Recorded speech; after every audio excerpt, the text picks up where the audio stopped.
Good afternoon and welcome back to Stories with Don. I hope you had a good weekend.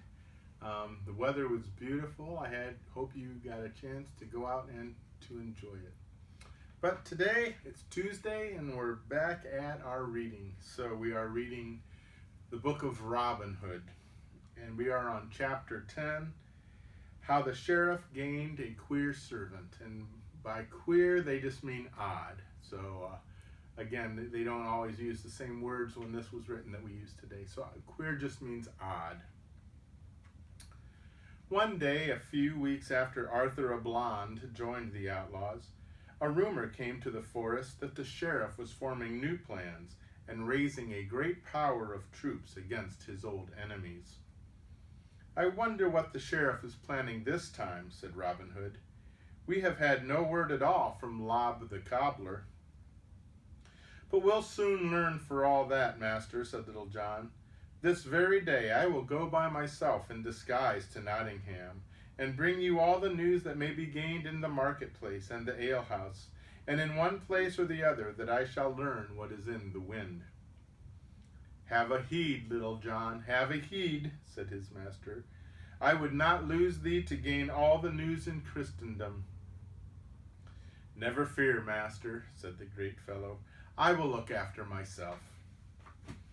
That afternoon there entered the gate at Nottingham a huge, tattered, crippled beggar man. He walked with a great limp. One shoulder was half a foot higher than the other. His face was drawn on one side, and he had a patch over one eye. The warders at the gate called some rude jokes after the ragged figure, but the beggar man took no notice, only limped humbly forward as if seeking a place of rest. He crossed the marketplace, turned down a side street, and made his way into a little alley. Here he paused before a small shop, a mere booth closed at night by a wooden shutter. It was the cobbler's shop, and as a rule, Lob the cobbler could be found there, busily stitching and hammering, but no sign of him was to be seen now. The beggarman went through the shop and entered a small room behind. Here lay Lob on a rude pallet. What, Lob, art ill, man?" said the beggarman in a low voice. Lob knew the voice and saw through the disguise. "Aye, Little John," he replied. "I have been ill some 3 or 4 weeks, but I am slowly mending now." "Why, that is good," replied the great fellow. "We wondered that we had heard nothing of you, so I came into town to see if something was amiss." "You do well to come in disguise," replied Lob. "I have heard of the fashion in which you sent the sheriff padding home with an arrow through his shoulder. It would be a short shrift and a long rope for you, my friend, if you fell into his hands." "I believe you, Lob," said Little John, laughing, "and it is to learn something of the sheriff's movements that I have now come in." "If he is planning something aught against you, it is being kept very secret," said Lob. "There is nothing spoken of in an excursion against Robin Hood's band in that gossip in that town." "Well, I will move hither and thither, and see if aught hath fresh arisen," said Little John. "So farewell, and take care of thyself, good Lob." The beggarman went back into the marketplace and sat down on the steps of the market cross with his ragged cap in his hand. No one gave him the smallest coin, but he did not trouble about that, for he was more eager to listen to the gossip of the market people than to carry on his beggar's trade. After sitting for an hour in the marketplace, he got up and sought an alehouse, where he knew the sheriff's men went often to drink. He was about to enter the door when the fat landlord stopped him and bade him go on about his business. "Get hence, beggar man," said the host. "I'll not have thee in here pestering my customers for alms."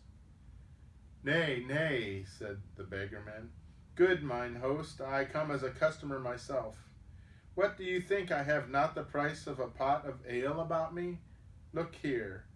And the beggarman fumbled in the wallet at his leathern girdle and drew out a handful of small coins. Seeing the beggarman had money to pay for his ale, the landlord permitted him to go in, but would not let him enter the chief room. "Go in yonder," said the landlord. "That place is good enough for such as thou art."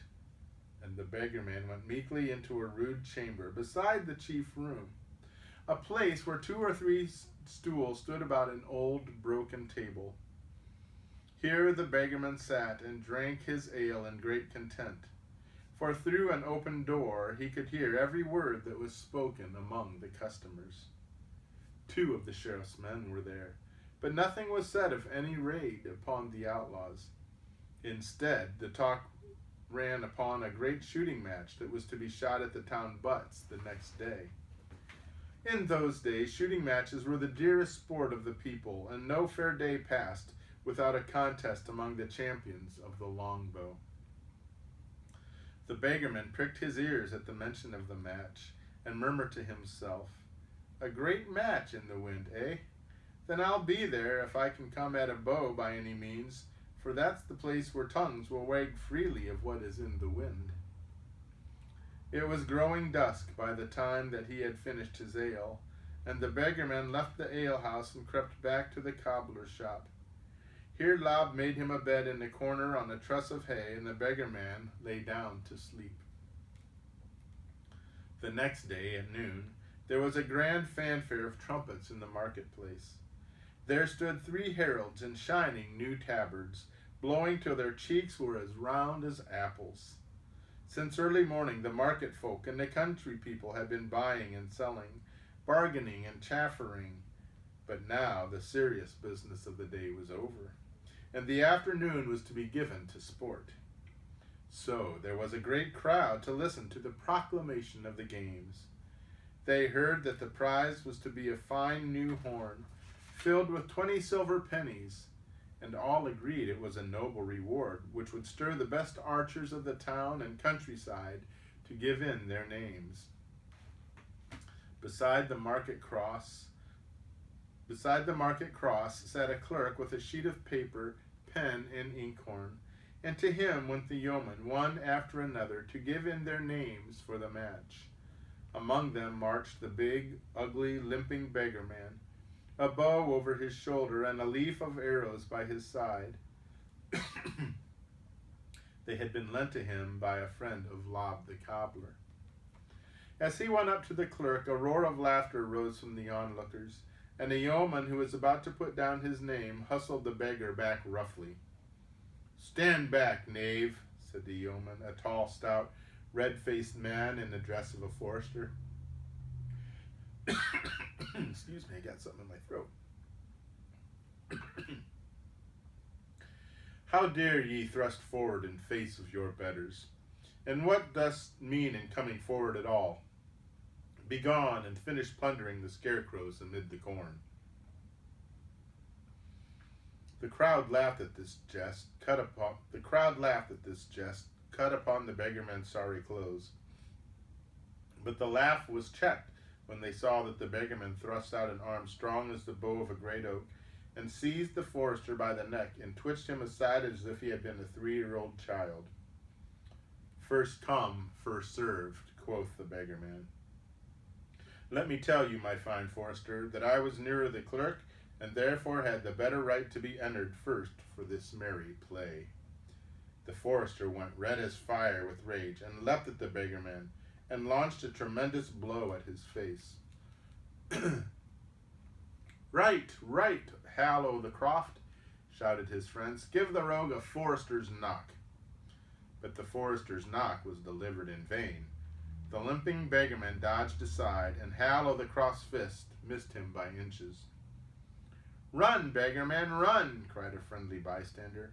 "Hal will beat thee to a jelly with his fist, as thou dost not escape." "Nay, run will I not," grunted the beggarman. "Form a ring, and Hal shall beat me as much as he pleases." A ring!" yelled the crowd in high delight. "Hal o' the Croft is to fight with the big beggarman." Nothing could have given greater pleasure to the onlookers than this unexpected encounter. A ring was formed at once, and Hal of the Craft stripped off his jerkin, handed his bow to a companion, spit in his fists, and promised to give that impudent beggarman the biggest thrashing a man could receive. In all Nottingham town none could use his fist like Hal of the Croft, and many a victory had he won on this very spot. For his part, the beggarman neither stripped nor straightened himself. He handed his bow to an honest country yeoman, and made no other preparation, only limped up and down his side of the ring in so comical a fashion that the spectators shrieked with laughter at his queer actions and queerer figures. When the fight began, the yells and shouts of delight rose from the crowd like smoke from a furnace. Hal of the Croft let out a sledgehammer blows again and again at the big beggarman's head, and not one blow got home. For the beggarman had such a limp that his head shot up and down a foot or more as he moved, and when Hal struck out for his opponent's face, it went down like lightning. Then Hal hit the air, and at the next instant felt the beggarman's big fist play tattoo on his ribs. And lame as he seemed, the beggarman dodged about the ring in so quick a fashion, and withal in so comical a style, his rags and bags fluttering as he hopped and limped, that the crowd shouted itself hoarse for joy at the sight of this strange combat. Suddenly it was ended. Hal, spluttering with rage, had chased the beggarman into an angle from which there was no escape.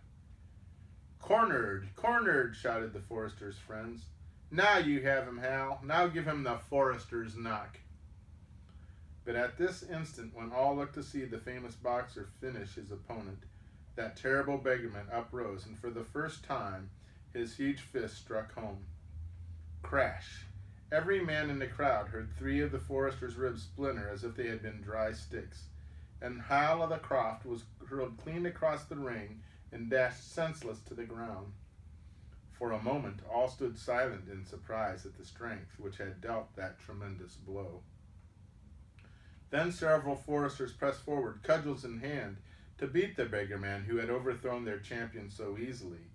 But this roused the temper of the crowd, and a loud cry of fair play arose. "'Twas an honest blow, and honestly dealt," cried a townsman. "Hal only got what he intended to give.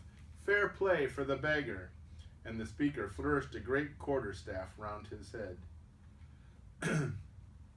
This honest fellow was so strongly backed up by his acquaintances that the foresters had to give up their purpose of beating the beggarman, and they drew off with sullen faces, bearing their defeated champion with him. "Beggarman," cried the townsman who had stood up for him, "canst thou shoot as well as thou canst strike?" "Aye, master, that I can," replied Little John boldly. "Well then, neighbors," said the good-natured fellow, looking round on his friends, "we'll e'en attend the beggar to the butts, for we shall see shooting beyond common this day, I think." His friends agreed, and a strong band of them marched with the beggarman to the scene of the shooting match, lest he should be meddled by with any of the angry foresters. So Little John entered his name and went to the shooting, and he had his name put down as Reynauld Greenleaf, which is as much as to say Fox of the Greenwood, and he chuckled to think how well the name fitted him.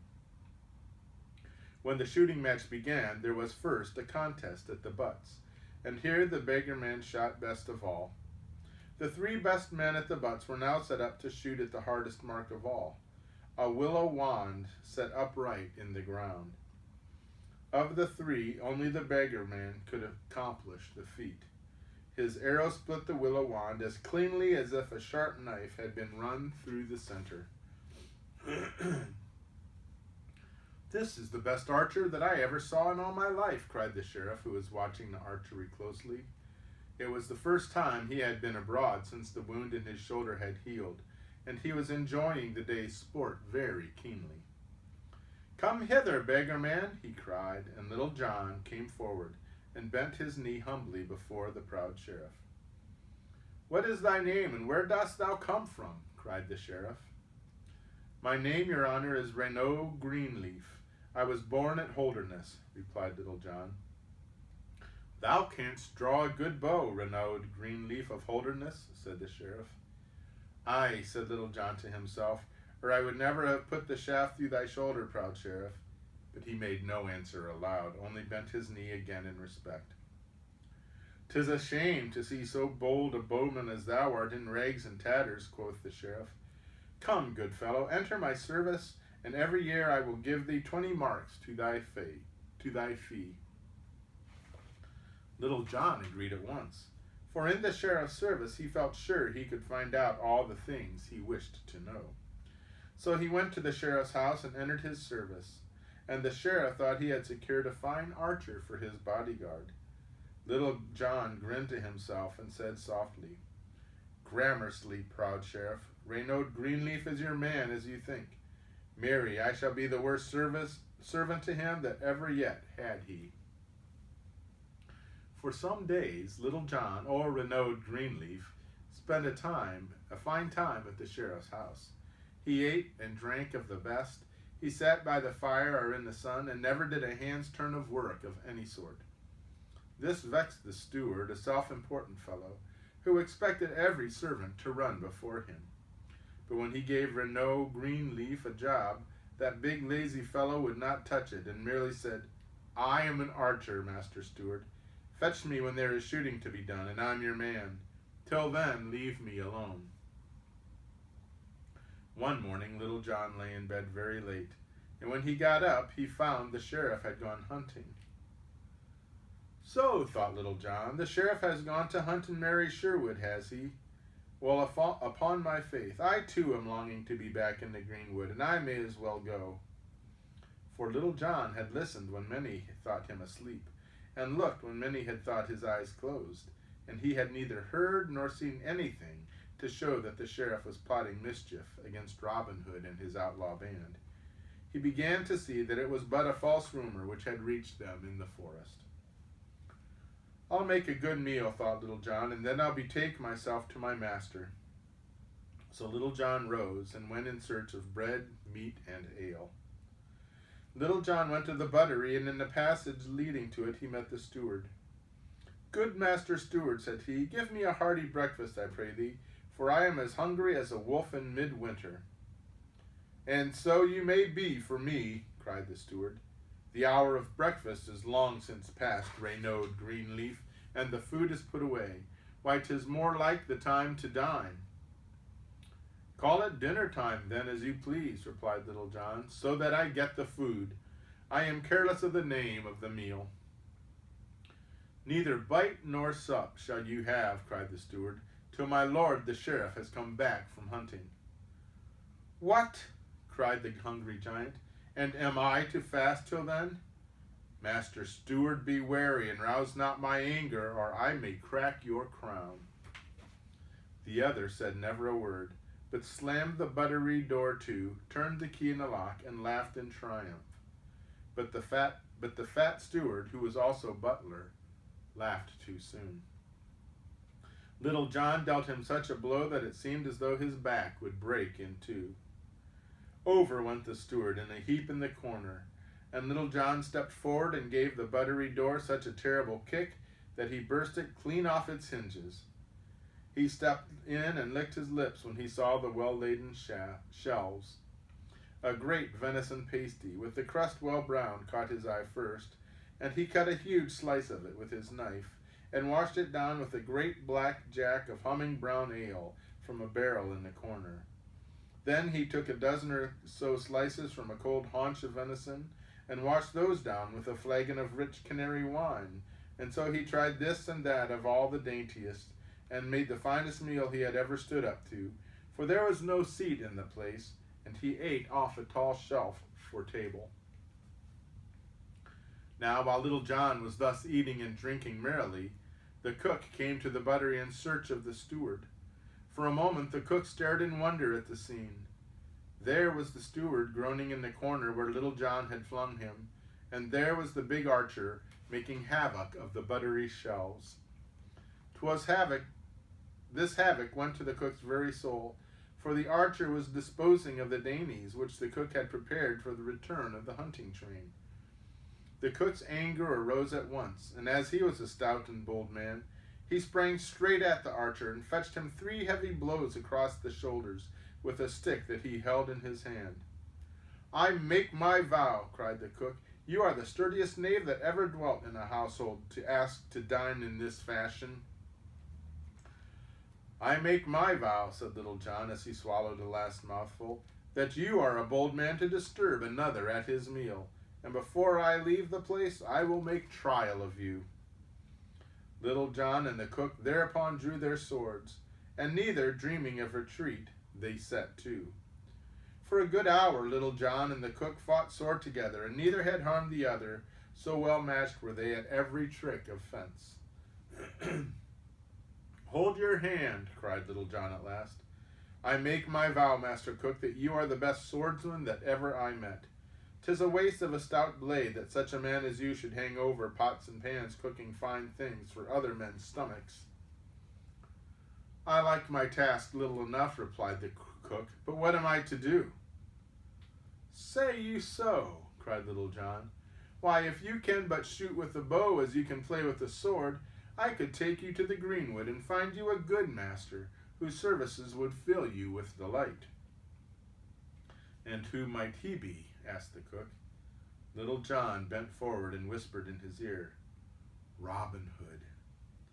The cook gave a great start of astonishment, and for a moment stared at the archer in surprise. Well might he be filled with wonder at finding one of the outlaws in the service of the sheriff. Then he raised his left hand. "Put up your sword," said the cook. "I am your fellow from this day."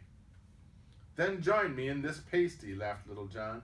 I had returned to it just as your stick fell across my shoulders, and our little bout hath made me hungry again." So the cook laid aside his sword and attacked the good victuals instead, and fetched fresh dainties, and they ate and drank together, and resolved to fly together to the greenwood. "Nor will we go empty-handed," quoth the cook. "I can show you the way to the sheriff's treasure room." "Would that I could get into it," said Little John, "for they say it is full of fine silver vessels that the sheriff hath purchased with the fines he wrings from poor people." "The saying is truth," said the cook. "But come now with me, and I will show you the place." They went to the treasure room and found it guarded by a thick iron-banded door, the latter held in place by hasps of steel with strong steel padlocks. "Fetch me the heaviest hammer you can lay your hands on," said Little John to the cook, and the cook ran and fetched a great sledgehammer. High in the air, Little John swung the great hammer and dashed the padlocks off the fastenings with a few tremendous blows. Then into the treasure chamber they went. "Fetch me the biggest sack you can lay your hands on," said Little John to the cook, and the cook fetched a sack which would have held a man. Then Little John put the sheriff's silver vessels and his money into the big sack and swung the sack onto his shoulders. "Now for the greenwood," said Little John, and following the cook along a secret path to a little postern door, gleefully off they went. That ends this chapter for today. Hope you enjoyed it, and I hope that you have a nice rest of your day, that you can enjoy. It looks like it's going to be another fine day, that you can enjoy some outdoor time, and that you may stay well. God bless. Goodbye.